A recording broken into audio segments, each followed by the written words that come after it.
আমি আর কখনোই কোয়েল পাখি পালন করব না। তার কারণ হচ্ছে, এখানে যে কোয়েল পাখিগুলো আমরা পালন করছিলাম, এখানে আমরা 4 মাস 5 মাস ধরে এই কোয়েল পাখিগুলো পালন করছিলাম। এরপরে কিন্তু এক রাতের মধ্যে সবকিছু শেষ হয়ে গেছে।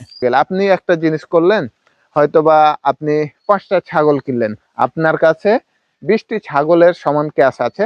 তো সেই ক্ষেত্রে আপনি 20টি না কিনে 5টি কিনেন, লসের পরে কিন্তু উঠে দাঁড়াতে পারবেন না। এই রকম ভাবে আপনারা ইনভেস্ট করা থেকে বিরত থাকুন। এই হচ্ছে আমাদের খামারের বর্তমান অবস্থা। আসসালামু আলাইকুম, কেমন আছেন সবাই? আশা করি সবাই ভালো আছেন। তো মূলত আমাদের এই যে এই খামারটি দেখতে পাচ্ছেন, এই খামারটিতে আমরা কোয়েল পাখি পালন করছিলাম। তো এই খামারটি এখন আমাদের পুরোপুরি ফাঁকা রয়েছে। তো আমরা এখন যেটা ভাবছি, আমরা যেহেতু কোয়েল পাখি পালন করছিলাম, আপনারা অনেকে জানেন আমরা কোয়েল পাখি পালনের ক্ষেত্রে কিন্তু 1 বছর ধরে এটার পিছনে ছিলাম। তো সেই ক্ষেত্রে আমাদের এই খামারটিতে কোয়েল পাখি পুরোপুরি পরিপূর্ণভাবে হয়েছিল।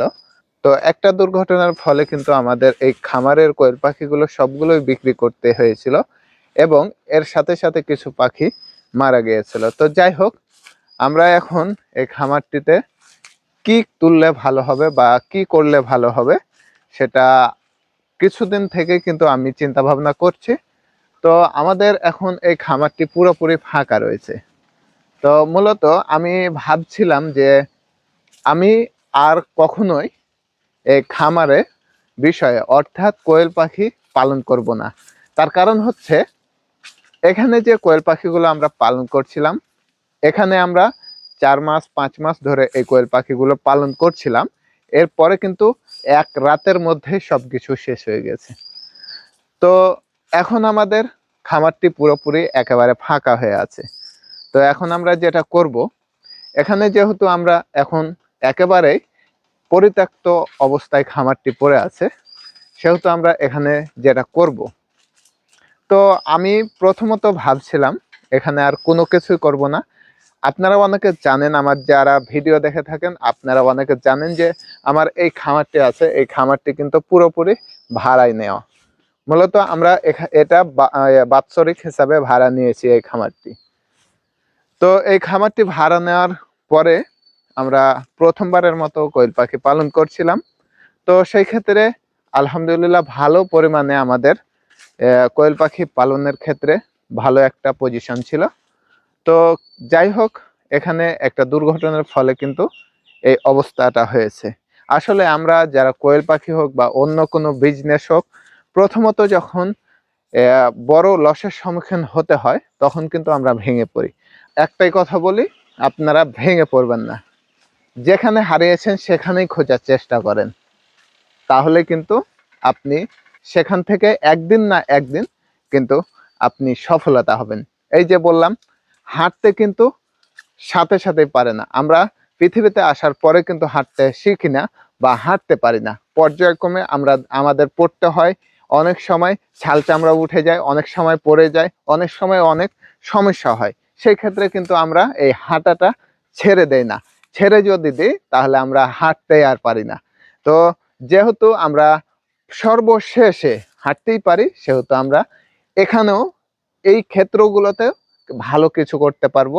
একবার না হোক আর একবার চেষ্টা করব, আর একবার না হোক আর একবার চেষ্টা করব, কিন্তু এখান থেকে আমরা সফলতা নিয়ে আসবো ইনশাআল্লাহ। তো যাই হোক, আমাদের যেহেতু এই খামারটি ভাড়া নেওয়া আছে, সেহেতু আমরা যেটা করব, এখানে আমরা যাই হোক কিছু পালন করব, আপনাদের ভিডিওর মাধ্যমে আপডেট দেওয়ার চেষ্টা করব ইনশাআল্লাহ। তো আমরা চেষ্টা করব আমাদের সর্বোচ্চ টুকু দিয়ে। তো আপনারা যারা আপনাদের ব্যবসায় হোক, আপনাদের উদ্যোগ, যে কোনো উদ্যোগ হোক, প্রথমত যদি আপনারা আপনাদের অনেক বড় লসের সম্মুখীন হন, অল্প করে শুরু করেন। আপনারা যারা প্রথমেই বেশি করে শুরু করেন তারা কিন্তু এই লসের পরে কিন্তু উঠে দাঁড়াতে পারবেন না। এই রকম ভাবে আপনারা ইনভেস্ট করা থেকে বিরত থাকুন। আপনারা যদি আপনাদের সামর্থ্য অনুযায়ী আপনারা পারেন, যতটুক পারেন ততটুক করেন, আপনাদের হাতে রেখে করেন, যাতে করে এই জিনিসটা চলে গেলে, আপনি একটা জিনিস করলেন, হয়তোবা আপনি 5টা ছাগল কিনলেন, আপনার কাছে 20টি ছাগল কেনার সমান ক্যাশ আছে, 20টি ছাগলের সমান ক্যাশ আছে। তো সেই ক্ষেত্রে আপনি 20টি না কিনে 5টি কিনেন। 5টিতে যদি আপনি সফলতা আস্তে আস্তে পান, তাহলে আপনি আস্তে আস্তে আপনার সেই 15টা ছাগলের সমান ক্যাশ আপনি ধরে রাখেন, আস্তে আস্তে সেখান থেকে বাড়ান। যদি সেখানে আপনি প্রথমত লস খান, তাহলে আরও 5টি কিনেন। এভাবে কিন্তু আপনি একদিন অবশ্যই ভালো কিছু করবেন। তো আপনাদের বলবো, আপনারা যারা আপনাদের এমন সমস্যা হয়েছে, আপনারা ভেঙে না পড়ে আপনারা আপনাদের কার্যক্রম চালিয়ে যান, তাহলে অবশ্যই আপনারা একদিন না একদিন কিছু করতে পারবেন। তো দেখা যাক, আল্লাহ ভরসা আমরা এই খামার থেকে কিছু করতে পারি কিনা। তো সকলে সুস্থ থাকবেন, ভালো থাকবেন, আমাদের জন্য সকলে দোয়া করবেন। আল্লাহ তাআলা আপনাদের সকলকে ভালো রাখুন। আসসালামু আলাইকুম রহমতুল্লাহি ওয়া বারাকাতুহু।